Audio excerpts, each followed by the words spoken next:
So let's talk for a minute about income inequality, because this comes up a lot, especially in this country.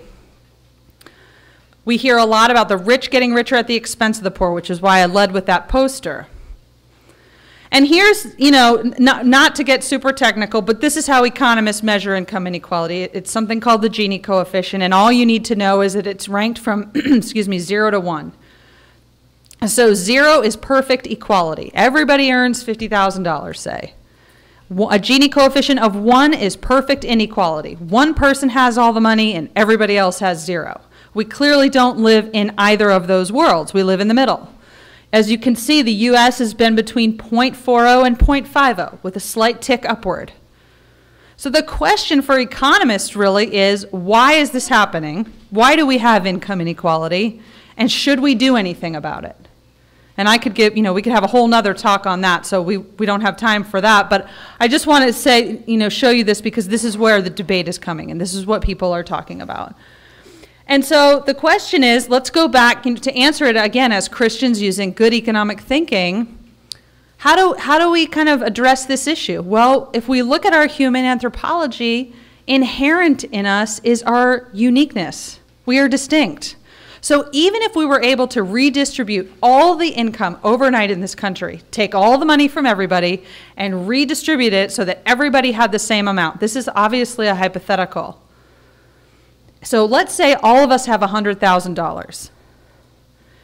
That's on Tuesday. What do you think the world's going to look like on Friday? Is everybody going to have $100,000?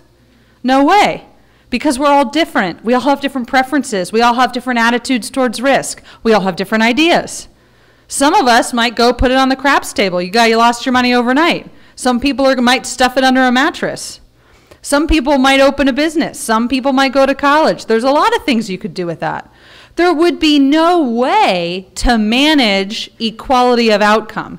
Now, I'm not suggesting that most people actually believe that we should earn the same amount of money, but the question is, where do you stop it? And so what I'm telling you is that I believe these issues of redistribution are trying to address a symptom of a society where people are different. So the question is, well, I won't say the question, I think the answer is that income inequality is natural. There's some natural rate of income inequality because we're different. And guess who rewards value in a market economy? Consumers. So there's really no one person to blame. Steve Jobs became rich because he came up with a lot of fancy computer ideas. There was no guarantee that those were going to be successful, but he had to take a risk. The reason that there's not a lot of Steve Jobs is because a lot of people don't want to take that risk. There's other reasons too, right? There's no guaranteed outcome, and the scripture never promises us that.